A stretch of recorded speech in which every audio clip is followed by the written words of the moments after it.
अब कोई संदेह है क्या? कोई संदेह? प्रदेश खुश है, देश खुश है, लेकिन समाजवादी पार्टी के यहां मातम है। उनको आपकी चिंता नहीं थी, उनको प्रदेश की चिंता नहीं थी, उनको बेटी की चिंता भी नहीं थी और व्यापारी की भी चिंता नहीं थी। उनको अपनी राजनीति की चिंता थी। देश की कीमत पर वे लोग, कांग्रेस और समाजवादी पार्टी के लोग राजनीति करना चाहते हैं। और समाजवादी पार्टी का इतिहास तो वैसे भी काले कारनामों से भरा पड़ा है जी, भरा पड़ा है। एक नहीं अनेक ऐसे उदाहरण उन्होंने प्रस्तुत किए हैं। अराजकता का तांडव, अव्यवस्था, गुंडागर्दी, ये लगातार इनके द्वारा होता रहा। और परिणाम क्या था? प्रदेश के सामने पहचान का संकट।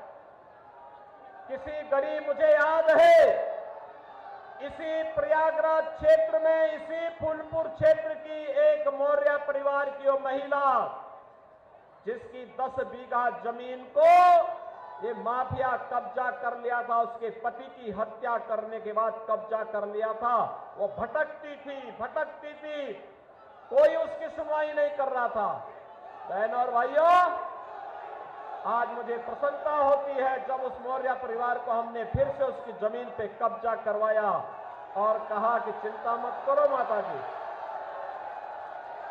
चिंता मत करो, ये भाजपा की सरकार है, सुरक्षा भी देगी, सम्मान भी देगी और देशद्रोही और माफिया तत्वों को मिट्टी में भी मिलाने का काम करेगी। बहनों और भाइयों, आज हमारा भारत बदल गया है, पूरी दुनिया के अंदर सम्मान प्राप्त कर रहा है। दुनिया को नेतृत्व देने की सामर्थ्य आज भारत दिखा रहा है।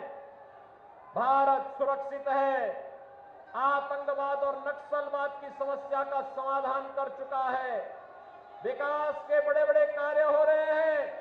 अगला वर्ष प्रयागराज कुंभ का है और फिर भव्य और दिव्य कुंभ की तैयारी हमारी होगी।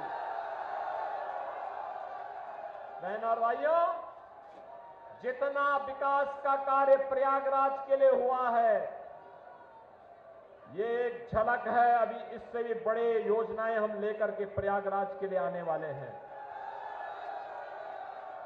बहनों और भाइयों, गरीब कल्याणकारी योजनाएं, जो ये माफिया और अपराधी डकार जाते थे, खा जाते थे, गरीब को राशन नहीं मिलता था, गरीब भूख से मरता था, स्वास्थ्य की सुविधा के अभाव में मरता था, गरीब को के हकों पर डकैती पड़ती थी, उसको मकान नहीं मिलता था, मकान, गरीब का मकान समाजवादी पार्टी के गुंडे हड़प जाते थे।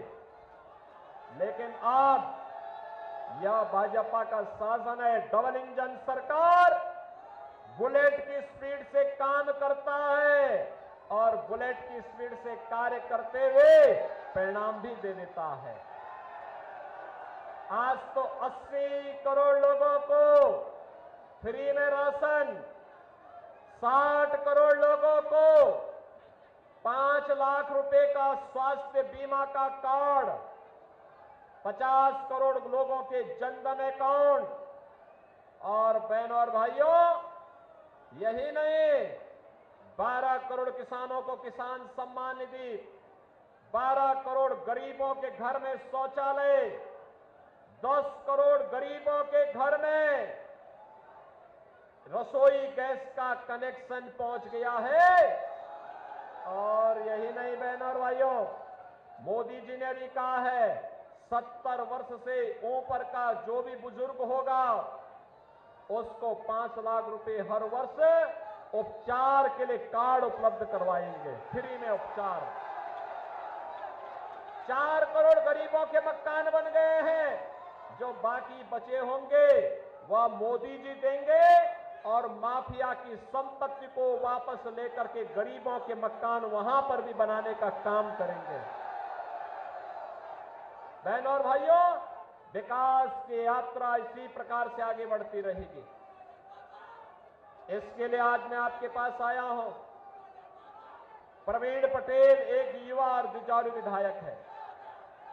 भारतीय जनता पार्टी ने इसीलिए सांसद प्रत्याशी के रूप में आपके बीच में उतारा है।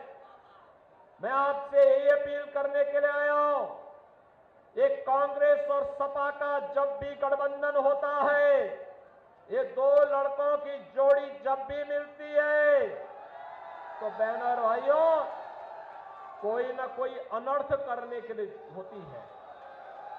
याद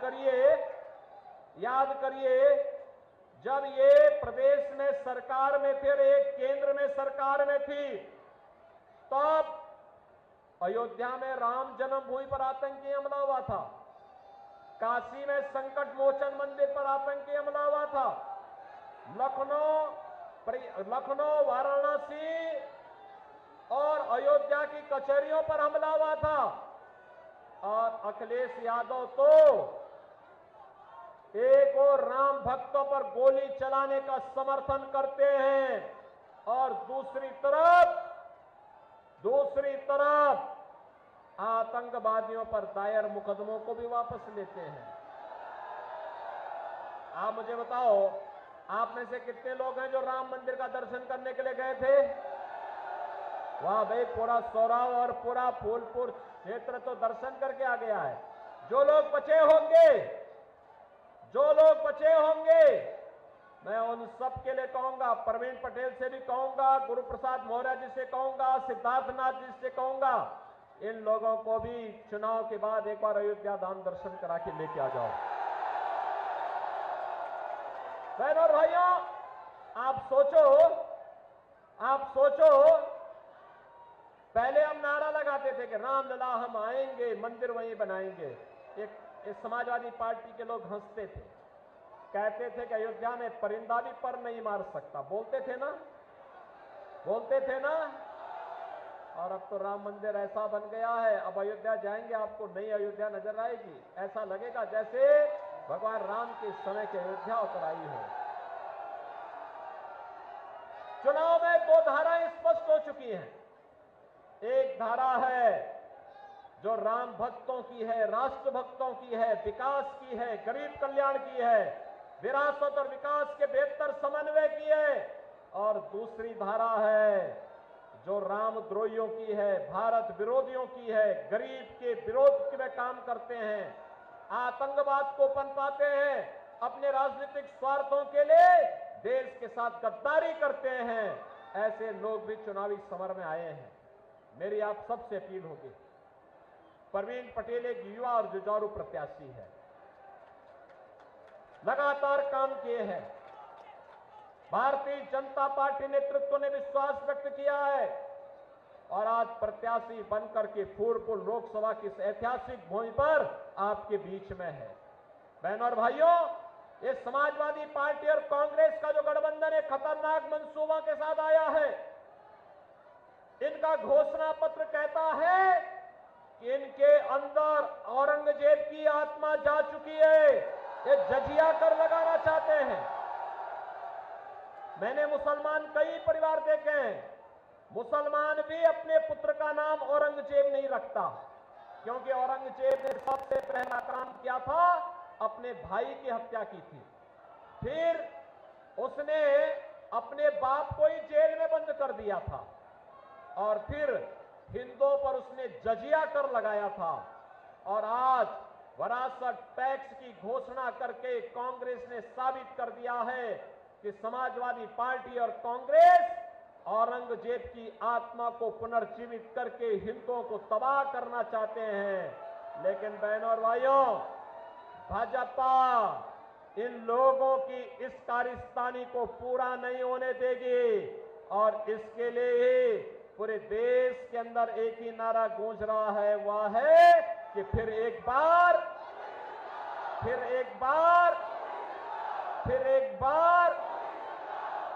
अब की बार जब 400 पार की बात करते हैं तो समाजवादी पार्टी के लोगों को तो चक्कर आने लगता है। कहते अब मुझे बताओ, क्या समाजवादी पार्टी सरकार बनाएगी क्या? अरे कुल 62-63 सीट पर भी चुनाव नहीं लड़ रहे हैं और चुनाव जीतने के लिए चाहिए, सरकार बनाने के लिए चाहिए 273 सीट। तो क्या ये सरकार बना पाएंगे क्या? ये केवल ढोल बजाते रहेंगे पीछे, कुछ नहीं कर पाएंगे। तो सरकार तो ये वैसे भी नहीं बनाने वाले हैं। और दूसरा, जब 400 पार की बात होती है तो ये बोलते हैं कैसे? तो जनता की ओर से आवाज आती है, जो राम को लाए हैं, जो राम को लाए हैं, हम उनको लाएंगे और माफिया को मिट्टी में भी। सहमत है? पूरा प्रयागराज सहमत है, पूरा फूलपुर सहमत है। सब लोग पीछे तक आवाज उठा करके हाथ ला के वजह आश्वस्त करो।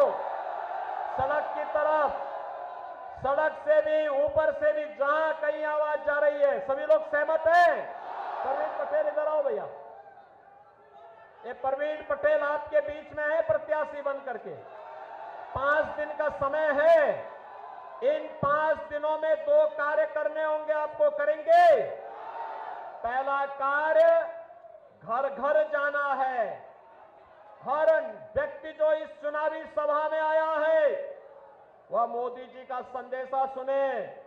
हर व्यक्ति 5-5 घर में जाकर के भाजपा के लिए कमल खिलाने का काम करेगा, करेंगे? तो 5 दिन में 25 घर करेंगे।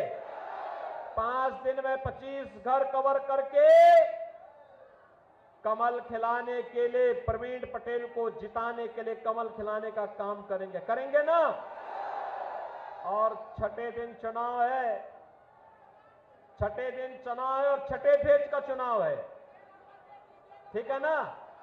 उस दिन उन सभी 25 परिवारों को मतदान केंद्र तक ले जाने की व्यवस्था भी करनी है, करेंगे? बहनों और भाइयों, आपका एक वोट भारत की तस्वीर और तकदीर को बनाएगा, जैसे मोदी जी ने 10 वर्ष में बनाया है। सहमत है ना? सहमत है?